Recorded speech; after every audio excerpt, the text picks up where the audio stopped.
Hello മോനു, വാ വാ വാ ഇരിക്കി. നല്ല അടിപൊളി റെസിപ്പി അയച്ചപ്പോൾ വിചാരിച്ചോ ഇവിടെ വന്ന് ഇങ്ങനെ ഇരിക്കും നമ്മുടെ പരിപാടിക്കകത്ത് വരുന്നു? ഒരിക്കലും പ്രതീക്ഷയില്ല. ചുമ്മാ അങ്ങ് കണ്ടപ്പോൾ അയച്ചിട്ടേക്ക് എനിക്ക് അറിയുന്ന ഒരു സാധനം ഒന്നല്ലേ. കുക്കിങ്ങിൽ പാഷൻ ഉണ്ട്, പല റെസിപ്പീസും ഫോളോ ചെയ്ത് പരീക്ഷിച്ച് നോക്കാറുണ്ട്. അതുപോലെ തന്നെ ഞാൻ ലഞ്ച് ബോക്സും കാണുമായിരുന്നു. വളരെ നല്ലൊരു ഇതാണ്. അപ്പം എൻ്റെതായ ഒരു സീക്രട്ട് പരീക്ഷിച്ച് നോക്കിയതാണ്. അത്ര തന്നെ. ഉമ്മച്ചി എങ്ങനെ അടിപൊളി കുക്കാണ്? നല്ല കുക്ക്. നല്ല പറയുമ്പോൾ കണ്ണൊക്കെ ഇങ്ങനെ തിളങ്ങി വന്നു. മോന്റെ പേരെന്താ? എൻ്റെ പേര് അമൻ അലി. അമൻ അലി. എത്രയിലാ മോൻ? ഫിഫ്തിൽ. ഏത് സ്കൂളിലാ? ഓക്കെ. നല്ല ഫുഡൊക്കെ ഇഷ്ടപ്പെടുന്ന ആളാണോ? അപ്പോൾ ചേച്ചിക്ക് ഒരു മോനാണോ? എനിക്ക് 2 കുട്ടികളാണ്, 2 ആൺകുട്ടികൾ. മൂത്താള് ഡിഗ്രി പഠിക്കുന്നു, രണ്ടാമത്തെ ആള് 5th CC. Okay okay okay. ഇപ്പം കോളേജിൽ ടൈമാണ്. അപ്പോൾ ചേട്ടൻ ബിസിനസ്സാണ്. ബിസിനസ് ആണ്. Okay okay. അപ്പോൾ അടിപൊളി. അപ്പോൾ നമുക്ക് എന്നാ തുടങ്ങിയാലോ? കാരണം ഞാൻ നല്ല ന്യൂ ഇയർ പാർട്ടി മോഡിൽ ഇങ്ങനെ ചില്ല് ചെയ്തിരിക്കുകയായിരുന്നു. അപ്പോൾ എനിക്ക് തുടങ്ങാൻ ഒരു സ്റ്റാർട്ടിങ് ട്രബിൾ. അപ്പോൾ എന്തായാലും വിന്നർ വന്ന സ്ഥിതിക്ക് ഐശ്വര്യമായിട്ട് ചേച്ചിയുടെ കയ്യിൽ തന്നെ ഉണ്ടാക്കി തുടങ്ങിയാലോ? സ്റ്റാർട്ട് ചെയ്യാം. വരൂ നമുക്ക് കിച്ചണിലോട്ട് പോവാം. ഞാൻ പറഞ്ഞില്ലായിരുന്നു ന്യൂ ഇയർ സ്പെഷ്യൽ എപ്പിസോഡ് ആയതുകൊണ്ട് തന്നെ നമുക്ക് 2 വിന്നേഴ്സാണ് ഇന്ന് നമ്മുടെ ഷോയിൽ വന്നിട്ടുള്ളത്. അപ്പോൾ അതിനകത്ത് നമ്മുടെ ആദ്യത്തെ വിന്നിങ് ലഞ്ച് ബോക്സ് റെസിപ്പി ചേച്ചി ഏതിനാണ് കിട്ടിയത്? ഈ ലോട്ടറി അടിച്ചത് ഏതിനാണ്?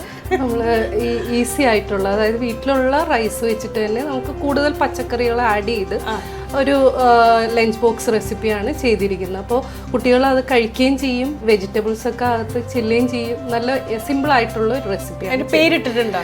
അതിന് പേരെന്ന് പറയുന്നത് അമ്മ സ്പെഷ്യൽ റൈസ് എന്ന് വേണമെങ്കിൽ വിളിക്കാം.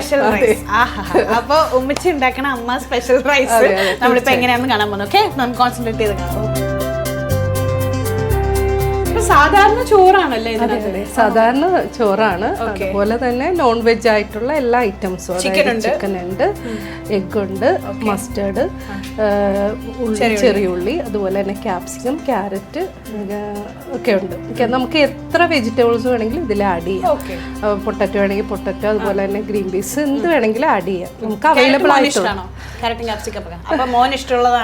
നമുക്ക് അവൈലബിലിറ്റിയും മോന് ഇഷ്ടമുള്ളതുമാണ് ഇതിൽ കൺസിഡർ ചെയ്തത്. ഓക്കെ, അപ്പോൾ നമുക്ക് സ്റ്റാർട്ട് ചെയ്യാം. നമ്മുടെ നോൾട്ടയുടെ നല്ല തിളങ്ങുന്ന ഒരു പാത്രം കണ്ടില്ലേ, അതിലേക്ക് തന്നെ ഐശ്വര്യമായിട്ടങ്ങ് ഇട്ടോളൂ. നമ്മുടെ വീടാന്തരം നോട്ട, വീടാകും നോട്ട. അപ്പോൾ അടുക്കളേനെ കൊട്ടാരമാക്കുന്നതാണ് എൻ്റെ ഇവിടുത്തെ.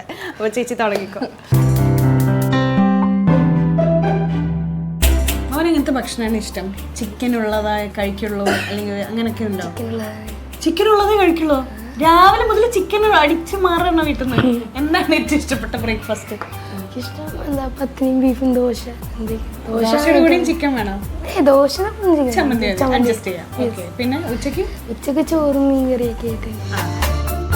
അടുത്ത കടുക് ഇടുക. നമ്മൾ കടുക് പൊട്ടിയ ശേഷം നമ്മൾ വറ്റൽമുളക്, വെളുത്തുള്ളി, വേപ്പില ഇത്ര ഇടുക. നമുക്കതിന് ശേഷം ചെറിയുള്ളി ഇടുക. ചെറിയുള്ളിക്ക് ശേഷം നമ്മൾ ക്യാരറ്റ്, ക്യാപ്സിക്കം 2 കളർ ഇത്രയാണ് നമ്മൾ ഇടുക കേട്ടോ. മുട്ട ഇട്ടതിന് ശേഷം ഈ ചിക്കൻ വേവിച്ച് വെച്ച ചിക്കനാണ്. ബോയിൽ ചെയ്ത ചിക്കനാണ്. വെറും മഞ്ഞപ്പൊടി ഉപ്പിട്ട് ബോയിൽ ചെയ്ത ശേഷം ഇത്തിരി ഉപ്പ് ചേർക്കാം. ഇതൊന്ന് വാടി വന്നിട്ടുണ്ട്. അപ്പൊ എഗ് ഇടാം.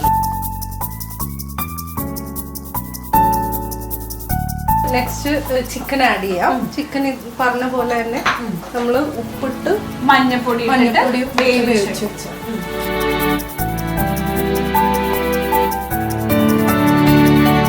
നമുക്ക് ലാസ്റ്റ് റൈസ് ഇടാം. ഇത് ഒന്ന് ഡ്രൈ ആയ ശേഷമാണ് നമ്മൾ റൈസ് ആഡ്. ചേച്ചി വർക്ക് ചെയ്യുന്നുണ്ടോ?